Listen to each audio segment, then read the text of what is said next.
Hello everyone, how are you all? I hope you all are fine. In today's video lecture, we would be learning about the topic of incentives and subsidy. I hope आप सबने ये term सुनी हुई हैं. What is incentive and what is subsidy? Still, we'll be doing it from the very beginning. We have different types of countries. Developed countries, developing countries and underdeveloped countries. हमारी country India is a part of developing countries और comparatively laser developed countries. तो India जो हमारी country है उसमें small scale industries का एक बहुत बड़ा रोल है. किस चीज में? पॉवर्टी को हटाने में, एम्प्लॉयमेंट को जनरेट करने में, रूरल एरियाज की डेवलपमेंट में, या फिर हम कहें इक्वल डिस्ट्रीब्यूशन ऑफ वेल्थ में, या फिर अगर कहें तो रीजनल बैलेंसेस को मेंटेन करने में. किस तरह से हमारी स्मॉल स्केल इंडस्ट्रीज का बेनिफिट हमें मिलता है? अगर हमारी स्मॉल स्केल इंडस्ट्रीज को एस्टैब्लिश किया जाए तो वो लेबर इंटेंसिव इंडस्ट्रीज हैं, ज्यादा से ज्यादा लोगों को जॉब्स प्रोवाइड करेंगे. जब लोगों के पास जॉब्स होंगी तो they will earn a certain amount of remuneration, जिससे पॉवर्टी इरेडिकेशन होगा. जिस पर्टिकुलर एरिया में आप उस स्मॉल स्केल इंडस्ट्री को एस्टैब्लिश करोगे, उस पर्टिकुलर एरिया की ग्रोथ होगी. वहां पर पावर की फैसिलिटीज, वाटर की फैसिलिटीज, जॉब्स की फैसिलिटीज, स्टैंडर्ड ऑफ लिविंग वहां पर इंप्रूव होगा. तो कहीं ना कहीं स्मॉल स्केल इंडस्ट्रीज हमारी कंट्री की डेवलपमेंट में हेल्प करती हैं. Moreover, in comparison to the large scale industries, small scale industries employed more than 5 times people in the jobs. 5 गुना ज्यादा लोग स्मॉल स्केल इंडस्ट्रीज में जॉब करते हैं in comparison to the large scale industries. तो कहीं ना कहीं स्मॉल स्केल इंडस्ट्रीज की यानी एसएसआईज की इंपॉर्टेंस ज्यादा है in comparison to the medium and the large scale industries. जब हमने after independence 5-year plans draw करे तो नो डाउट इन 1951 हमने एग्रीकल्चर को ज्यादा importance the, because majority of the population जो थी that was dependent on the agriculture and the allied activities. लेकिन सेकेंड 5-year प्लान में, जो कि हमारा 1956 से 1961 तक था, वहां पर हमने रैपिड इंडस्ट्रियलाइजेशन को फॉलो किया. इंडस्ट्रीज पर फोकस किया just to maintain the jobs, लोगों को जॉब्स दी जा सके, इंडस्ट्रीज एस्टैब्लिश की जा सके, हेवी और बेसिक इंडस्ट्रीज में पैसा लगाया जा सके, स्पेशली बाय द गवर्नमेंट, जिसके बेनिफिट्स हमारी कंट्री को, इंडिया को, एक डेवलपिंग नेशन को मिल सके. तो कहीं ना कहीं स्मॉल स्केल इंडस्ट्रीज का हमारी कंट्री की ग्रॉस वैल्यू आउटपुट में, जीडीपी में या फिर डेवलपमेंट में बहुत बड़ा रोल है, which is of immense importance. अब ये जो एसएसआईज हैं बहुत सारी प्रॉब्लम्स फेस करते हैं. इनके पास फाइनेंशियल सपोर्ट नहीं है, इनके पास मार्केटिंग के स्ट्रैटेजिक प्रोग्राम्स नहीं है, असिस्टेंस इन्हें किसी भी तरह की नहीं दी जाती, sometimes raw material is not available to them. तो कहीं ना कहीं गवर्नमेंट जो है इनको हेल्प करती है by providing incentives and subsidy. I hope the introduction is clear to you. Now what is incentive और what is subsidy? Incentives की अगर हम बात करें तो कोई भी वो चीज जो हमें पुश करती है for doing the hard work, यानी incentives जो है हमें इनडायरेक्टली और directly they influence to work more harder and harder. अब ये जो incentives हैं that may be financial and that may be non financial, यानी पैसे की फॉर्म में भी प्रोवाइड किए जा सकते हैं और नॉन फाइनेंशियल फॉर्म में भी हमें इंसेंटिव्स दिए जा सकते हैं. और आपने ये टॉपिक इंसेंटिव्स का, financial and non financial incentives का, अपने मोटिवेशन के लेक्चर में बिजनेस मैनेजमेंट में पढ़ा हुआ है. So most important point is incentives can be financial और नॉन फाइनेंशियल सपोर्ट जो हमें हार्ड वर्क करने के लिए इन्फ्लुएंस करते हैं. कई तरह के हो सकते हैं, that may be in the form of concession, किसी चीज में प्राइसेस आपसे कम लिए, सब्सिडीज और बाउंटीज.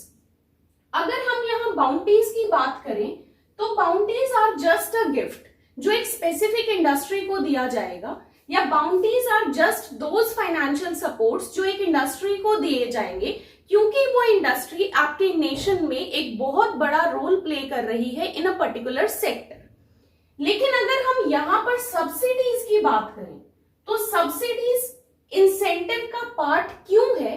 बिकॉज इंसेंटिव तो फाइनेंशियल और नॉन फाइनेंशियल दोनों हो सकते हैं, but subsidies are always financial. Subsidies कभी भी आपकी नॉन फाइनेंशियल नहीं होंगी। सेकेंडली, इंसेंटिव्स तो आपने प्राइवेट सेक्टर में भी देखा होगा और गवर्नमेंट सेक्टर में भी देखा होगा, but subsidies is always given by the government in the interest of the nation. तो कहीं ना कहीं हमारा गवर्नमेंट सेक्टर जब सब्सिडी प्रोवाइड करता है, that too financially in the interest of the nation, that is a form of incentive but is termed as subsidy. So I hope the meaning is clear to you कि what is incentive and what is subsidy. Incentive अगर हम बात करें तो there may be so many incentives। आपको interest free loan दे दिया गया, आपको exempt कर दिया गया, छूट दे दी गई from the excise duty, from the stamp duty। कुछ incentives हैं जो NRIs को specially provide किए जाते हैं। इंसेंटिव्स या allowance for the seed capital आपको मिल गया। लेकिन सब्सिडी की बात करें तो कोई भी चीज आप परचेज करना चाहते हो, like raw material, like technology, like land in the backward area, जब वो आपको ओरिजिनल प्राइस पर ना मिलके सब्सिडाइज्ड प्राइस पर मिले, means in comparison to the original price आपको लेसर प्राइस पर प्रोवाइड की जा सके, that is known as subsidy. That may be in the form of inputs, that may be in the form of raw material. Subsidy आपको interest के loan के interest में भी दी जा सकती है। सब्सिडी आपको लैंड के केस में भी दी जा सकती है। Subsidy in power generation, subsidy in water management या water concessional bills. I hope this topic is clear. अब वो कह रहे हैं कि जब हमारी स्मॉल स्केल इंडस्ट्री को गवर्नमेंट कुछ इंसेंटिव्स और सब्सिडीज के बेनिफिट्स प्रोवाइड करती हैं तो उसका फायदा क्या है, या फिर हम कहें कि गवर्नमेंट इंसेंटिव या सब्सिडी देती ही क्यों है स्मॉल स्केल इंडस्ट्रीज को। Number one, motivational force. Obviously हमने इससे पहले भी मोटिवेशन के चैप्टर में इंसेंटिव्स के टॉपिक को पढ़ा था। कहीं ना कहीं सब्सिडी या इंसेंटिव्स आपको मोटिवेट करते हैं टू वर्क हार्ड, ताकि आपके पास वो सारे parameters at the equal footing हो जो एक लार्ज स्केल इंडस्ट्री के पास हैं। तो you become motivated to perform in a better way. Second is encouragement to start in the backward areas. Backward areas में आपकी इंडस्ट्रीज नॉर्मली लोग एस्टैब्लिश नहीं करते। वहां पर पावर की प्रॉब्लम हो सकती है, वहां पर ट्रांसपोर्टेशन की प्रॉब्लम हो सकती है, there may be problem of banking, there may be problem of water facility. तो ऐसे एरियाज को डेवलप करने का एक स्टेप है that is providing subsidy to certain industry. कि अगर कोई स्मॉल स्केल इंडस्ट्री या medium scale industry backward area में जाके अपनी फर्म को एस्टैब्लिश करेगी तो उस फैक्ट्री को जो लैंड है, जो पावर है, उन चीजों में कंसेशंस दिए जाएंगे, यानी सब्सिडीज दी जाएंगी, ताकि आप मोटिवेट हो सको कि आपको लैंड जो है वो सब्सिडाइज्ड रेट पर मिल रही है और आप बैकवर्ड एरिया में जाकर उसे एस्टैब्लिश कर सको। बैकवर्ड एरिया में अगर आप एस्टैब्लिश करोगे तो it would lead to the development of that particular area. Industrial development. अब इंडस्ट्रीज कैसे डेवलप होंगी? More and more entrepreneurs would be attracted to perform the jobs in a better way. ज्यादा से ज्यादा लोग इंडस्ट्रीज में एस्टैब्लिश करना चाहेंगे, पैसा इन्वेस्ट करना चाहेंगे। आपको आप स्टार्टअप्स करते हो तो कुछ सर्टेन टाइम पीरियड तक आपको टैक्स से छूट है। आप बैकवर्ड एरिया में इंडस्ट्री लगाते हो तो लैंड सब्सिडाइज रेट पर है। रॉ मटेरियल आप तक पहुंचाने की रिस्पॉन्सिबिलिटी गवर्नमेंट लेती है। आपके पास बहुत सारी टैक्स एग्जम्पशन है, टैक्स हॉलीडे है, टैक्स कंसेशन है कि कुछ टाइम तक आप अपनी टैक्स इनकम पर टैक्स नहीं दोगे। तो कहीं ना कहीं it would help in the development of the industries in the economy as a whole. पूरी की पूरी इंडियन इकोनॉमी में इंडस्ट्रीज को डेवलप करने का एक इंसेंटिव है कि आपको प्रोवाइड किया जाएगा, that would help in the development of the industries. Fourth is make competitive. Competitive किसके कंपैरिजन में? लार्ज स्केल इंडस्ट्रीज के कंपैरिजन में। ऐसी स्मॉल स्केल इंडस्ट्रीज जो लार्ज स्केल इंडस्ट्रीज से compete नहीं कर पाती हैं, उनको एबल बनाना, क्वालिफाई करवाना, ताकि वो उनके साथ कंपटीशन में पार्ट कर सके, ताकि वो उनके साथ compete कर सके, अपने प्रोडक्ट को उनसे ज्यादा बेटर तरीके से सेल कर सके या फिर मार्केट कर सके। तो कहीं ना कहीं ये इंसेंटिव्स और सब्सिडीज हेल्प करते हैं स्मॉल स्केल इंडस्ट्रीज को compete करने में with the large scale industries. Next point is reduce the problems in the small business. Obviously, आपके जो भी problems है पैसे की, financial और that may be non financial, government help करती है आपको कि आप उन प्रॉब्लम्स को मिनिमाइज कर सको और अपने आउटपुट को, अपने प्रॉफिट्स को, अपनी प्रॉस्पेरिटी को मैक्सिमाइज कर सको। So advantages are clear to you. Next topic is disadvantage. All these points are inter related to each other. Incentives का मिसयूज मीन्स ऐसी इंडस्ट्रीज या फिर ऐसे एंटरप्रेन्योर्स जिनको आपकी इंसेंटिव्स या सब्सिडी की जरूरत नहीं थी, they are performing well in the market sector, still वो आपसे इंसेंटिव्स ले रहे हैं, स्टिल वो आपकी सब्सिडी का फायदा उठा रहे हैं, that would lead to the misuse of the incentives and subsidy. Second, dishonesty. Obviously this is what dishonesty is, कि वो लोग डिस्क्लोज कर सकते हैं कि they are not in a need of incentives और subsidy, but still they are availing those benefits just by establishing the industries in the backward areas. It would lead to favoritism and corruption. किसके level पे? On the level of the top management. किसी को फेवरेटाइज करके, किसी को एक particular industry के साथ या एंटरप्रेन्योर के साथ आपने अपनी बायसनेस, प्रेजुडिस शो करी, it would lead to the corruption, कि आपने उसे पर्टिकुलरली सब्सिडी दी जबकि उसको जरूरत नहीं थी। And this is what is unethical business practices. Ethics means what is good or what is bad. तो it is completely a bad practice जहां पर आपके incentives और subsidies की जिनको जरूरत है उन तक वो चीज नहीं पहुंच पा रही, और जिनको जरूरत नहीं है they are availing those benefits.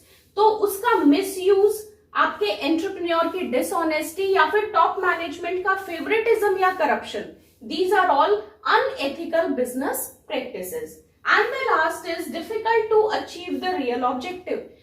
इस डिसऑनेस्टी की वजह से, इस अनड्यू एडवांटेज की वजह से कहीं ना कहीं जो रियल पर्पस है गवर्नमेंट का आपको सब्सिडी देने का, इंसेंटिव्स देने का, ताकि आपकी स्मॉल स्केल इंडस्ट्रीज जो हैं वो लार्ज स्केल इंडस्ट्रीज के साथ compete कर सके, मार्केट में अपने प्रोडक्ट को लेकर आ सके, जो रियल पर्पस है दैट वुड बी डिफीटेड, और आपको जो एक्चुअल बेनिफिट्स इकोनॉमी में मिलने चाहिए they would not be served.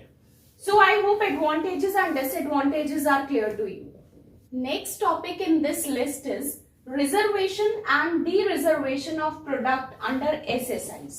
Now what is the meaning of this term reservation and what is this de-reservation? Reservation simply means कि government कुछ products को reserve कर देती है कि they are to be manufactured only by the small scale industries. Why?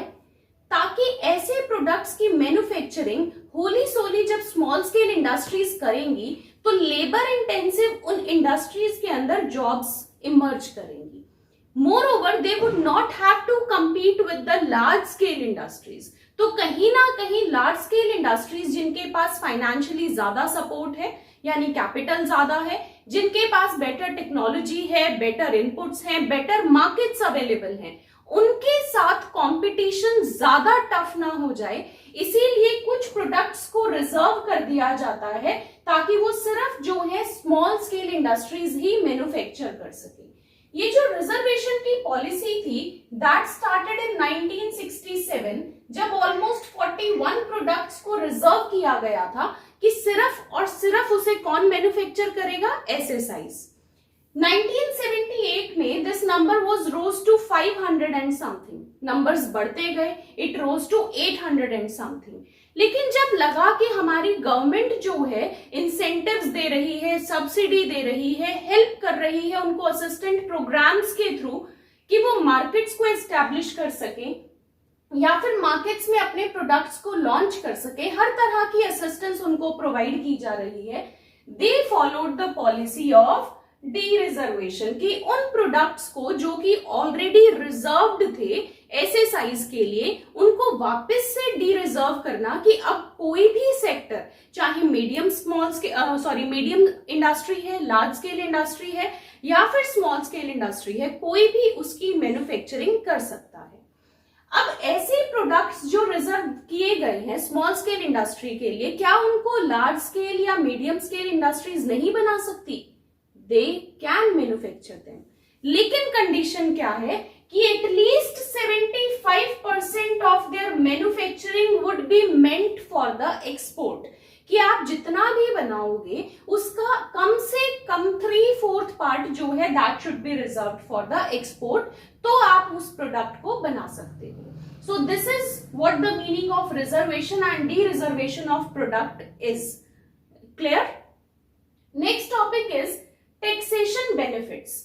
जो हमारी small scale industries हैं उनको बहुत सारी तरह के टैक्स बेनिफिट्स दिए जाते हैं। अब ये टैक्सेशन बेनिफिट्स जो हैं दो कैटेगरीज में डिवाइड किए गए हैं। One is under the income tax act 1961 and second is under the category of central excise. अभी जो हम टॉपिक कर रहे हैं that is taxation benefits under income tax act 1961। इसके अकॉर्डिंग आपकी एसएसआईज को बहुत सारी डिडक्शंस मिल जाती हैं। वो अपने प्रॉफिट्स में से कुछ एक्सपेंडिचर्स को, कुछ डिडक्शंस को क्लेम करके अपने रिमेनिंग जो उनके प्रॉफिट्स हैं उसी पर टैक्स प्रोवाइड करेंगे। अब कौन कौन सी डिडक्शंस हैं जो वो क्लेम कर सकते हैं? Number 1 is investment allowance. What is this investment allowance?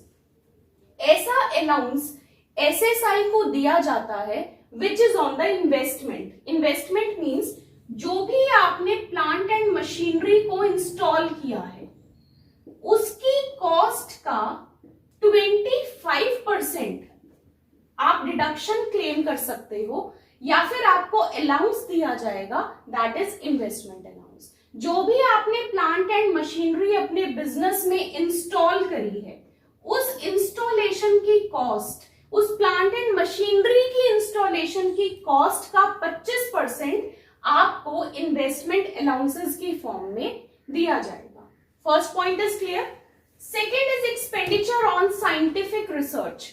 आपने रिसर्च एंड डेवलपमेंट पे कोई पैसा खर्च करा है specially for your business, that research is meant for your business, तो आप उस खर्चे को प्रॉफिट्स में से माइनस कर सकते हो before paying the income tax. यानी R&D का जो खर्चा है that is allowed as a deduction. Third is tax holiday. Holiday means छुट्टी। कितने टाइम तक आपको टैक्स पे नहीं करना? As per my knowledge it is 5 years। 5 साल तक आपको टैक्स हॉलीडे मिलता है फ्रॉम द असेसमेंट ईयर जिसमें आपने बिजनेस को एस्टैब्लिश किया है, and I think it is 6% of the capital employed. जो भी आपने कैपिटल बिजनेस में लगाई है, प्रॉफिट्स अगर उसके 6% तक हैं तो आपको 5 साल तक टैक्स हॉलीडे मिलेगा। अगर 6% से ज्यादा है तो आपको टैक्स पे करना पड़ेगा on the remaining amount. So this is tax holiday. Next is depreciation. किस पर लगता है? हमारे फिक्स्ड एसेट पे। तो जो भी आपका फर्नीचर है, जो भी आपकी प्लांट एंड मशीनरी है, बिल्डिंग है, नॉट लैंड, जो भी आपकी बिल्डिंग है, आप उस पे जो भी डेप्रिसिएशन चार्ज करोगे उस डेप्रिसिएशन की आप डिडक्शन क्लेम कर सकते हो under the income tax act 1961। Amortisation of preliminary expenses. अब यहाँ दो टर्म्स हैं। One is amortisation means right of करना, खत्म करना, and second is preliminary expenses. Preliminary, pre means पहले, ऐसे खर्चे जो बिजनेस को एस्टैब्लिश करने से पहले या बिजनेस को रनिंग कंडीशन में लाने से पहले आपने खर्च करे हैं, that is preliminary expenses. Like आपने शेयर्स इशू करने थे, डिबेंचर्स लोगों को देने थे, उसकी एडवर्टीजमेंट पर जो cost I, that is preliminary expenses. अब ऐसे एक्सपेंसेस अगर आपने बिजनेस में इनकर करे हैं, कुछ खर्चे हैं, तो आप उनको अपने प्रॉफिट्स में से राइट ऑफ कर सकते हो, that is amortisation of preliminary expenses. Next is publication of books. अगर आपकी स्मॉल स्केल यूनिट या बिजनेस ऐसे बिजनेस में एंगेज्ड है which is including the publishing of books, तो आपके प्रॉफिट्स का 20% तक आप डिडक्शन की फॉर्म में क्लेम कर सकते हो। जो भी आपके प्रॉफिट्स हैं, जो भी आपके गेन्स हैं, उसका 20% that would be allowed as a deduction under the Income Tax Act 1961. Rehabilitation allowance. Rehabilitation means re means again and habilitation means establish करना। अगर आपका बिजनेस जो है वो फ्लड की वजह से, अर्थक्वेक की वजह से या फिर साइक्लोन की वजह से डिस्ट्रॉय हो गया, कोई एक्सीडेंटल फायर उसमें हो गई, या फिर कुछ दंगे, राइट्स थे, सिविल डिस्टर्बेंसेस थी, जिसकी वजह से आपका बिजनेस ऑल टुगेदर नुकसान में है या कुछ आपको डिस्टर्बेंसेस की वजह से नुकसान हुआ है, तो आपके बिजनेस में आपने जो उसे री एस्टैब्लिश किया है वो अलाउंसेस आपको गवर्नमेंट से मिलेंगे, या फिर उस खर्चे को आप एज अ डिडक्शन क्लेम कर सकते हो। Next is amalgamation of sick units. What is sick unit? ऐसे बिजनेसेस जो कुछ टाइम से आपको या तो बिलो द बेल्ट आपको प्रॉफिट्स प्रोवाइड कर रहे हैं या फिर लॉसेस में जा रहे हैं, विच आर सिक, बीमार हैं, पर उनको रिकवर किया जा सकता है। अगर कोई प्रॉफिट मेकिंग यूनिट ऐसी सिक यूनिट्स को अपने बिजनेस में अमलगमेट करती है, मर्ज करती है, तो इनकम टैक्स एक्ट कहता है कि जो भी सेट ऑफ या कैरी फॉरवर्ड के लॉसेस के प्रोविजंस हैं, सेट ऑफ या फिर जो हम लॉसेस को कैरी फॉरवर्ड करते हैं उनके प्रोविजंस हैं, उनसे आपको रिलैक्स कर दिया जाएगा, यानी वो आपसे नहीं लिए जाएंगे अगर आप सिक यूनिट्स को अपनी प्रॉफिट मेकिंग यूनिट्स में मर्ज करते हो। Last is export market development. ऐसा अलाउंस जो एसएसआईज को दिया जाता है जो वो अपनी मार्केट को डेवलप करने में लगाते हैं। मार्केट डेवलपमेंट कौन सी? एक्सपोर्ट्स के लिए। Export means outside India. Outside India means अगर कोई एसएसआई इंडिया से बाहर अपनी ब्रांच को एस्टैब्लिश करना चाहती है, उस पर कुछ खर्चा किया, वहां की मार्केट नॉलेज को गैदर किया, इंफॉर्मेशन कलेक्ट करी और वहां पर आपने अपने प्रोडक्ट की मार्केटिंग करी या फिर एडवर्टीजमेंट्स करी, पब्लिसिटी करी, तो हर वो चीज जो आपने फॉरेन मार्केट में करी, आउटसाइड इंडिया जो खर्चा किया, वो अलाउंसेस आपको मिलेंगे, डिडक्शंस आप क्लेम कर सकते हो, ताकि आउटसाइड द इंडिया आप अपनी मार्केट को डेवलप कर सको।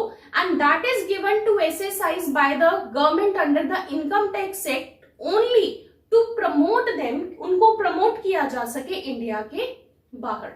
आई hope this 9 points are clear to you. And the next topic is taxation benefits to SSIs under central excise. Although we all know कि जो excise duty थी that has been subsumed to GST, लेकिन still excise duty is applicable to petroleum and liquor. हम जो ये topic पढ़ रहे हैं दैट इज सिंपली कि कौन से प्रोसीजरल कंसेशंस अवेलेबल हैं एसएसआईज के पास सेंट्रल एक्साइज एक्ट के अंडर। अब ये प्रोसीजरल कंसेशंस सिंपल टर्म्स हैं, कोई और हम जीएसटी के अकॉर्डिंग इस टॉपिक को नहीं कर रहे। तो बेसिकली जहां पर हम सेंट्रल एक्साइज की बात करेंगे वहां पर हम एसएसआई का मीनिंग क्या लेंगे? ऐसी स्मॉल स्केल इंडस्ट्री जिसको हमने पार्ट कर लिया है दो कैटेगरीज में, एक वो जिसकी टर्नओवर इज लेस देन और इक्वल टू 150 lakhs और एक ऐसी स्मॉल स्केल इंडस्ट्रीज जिनकी टर्नओवर जो है दैट इज बियॉन्ड 150 lakhs। आपको सिर्फ ये 2 पॉइंट्स याद रखने हैं, टर्नओवर 150 लाख से कम है या टर्नओवर 150 लाख से ज्यादा है। अब ऐसी स्मॉल स्केल इंडस्ट्रीज को एक्साइज के अंदर कौन से प्रोसीजरल कंसेशंस मिलते हैं? Number 1, quarterly return. Quarterly return का मतलब है कि ऐसी इंडस्ट्रीज जिनकी टर्नओवर 150 लाख से कम है, they are not suppose to fill the monthly return. उनको मंथली रिटर्न फाइल नहीं करनी, रादर क्या करनी है? क्वार्टरली रिटर्न फाइल करनी है। Second, payment of duty. Payment of duty भी कैसे होगी?